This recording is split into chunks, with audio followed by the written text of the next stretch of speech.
তাদের ভাষ্য, তারা একটা কথা বলছে এই হাজারীবাগ থানা আমি সেই কথার প্রতিবাদ করছি যে আপনি এই ধরনের কথা গণমাধ্যম কর্মীদের বলতে পারেন না। এরপরে জামাতের নেতা কর্মীরা আমার উপরে আক্রমণ করে।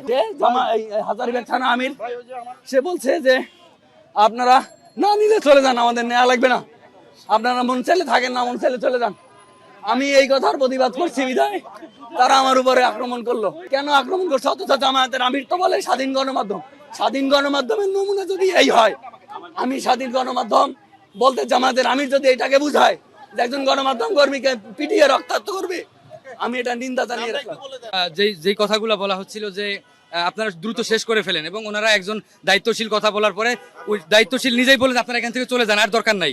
এরপরে যখন আমরা চলে আসতেছিলাম তখন দেখলাম যে আমার এক সহকর্মীকে লীগ বলে, আওয়ামী লীগের কর্মী বলে তাকে মারধর করা শুরু করছে। তো সেটা দেখার পরে আমি সেখানে যাই, এবং আপনারা সবাই দেখেছেন যে ওখানে যাওয়ার পরে সবাই সেভ করার চেষ্টা করছে, এবং আমরা যেটি ওখানে যেই পরিস্থিতি দেখছি যে অন্তত একটা মানুষকে সেভ করা উচিত। তারা সবাই ধরে যেভাবে মানে মাটিতে ফেলে কুকুরের মতো লাথি মারছে, সেই জিনিসটা দেখার পরে যখন সেখানে প্রতিহত করতে গেছি তারা আমাকেও মারধর শুরু করছে। এবং মূলত হলো কি যে আপনি মতের পক্ষে গেলেই আপনি ভালো, মতের বিপক্ষে গেলেই আপনি আওয়ামী লীগের দোসর, হ্যান ত্যান এইসব বলে হলো আসলে তাকে মারধর করা হয়েছে।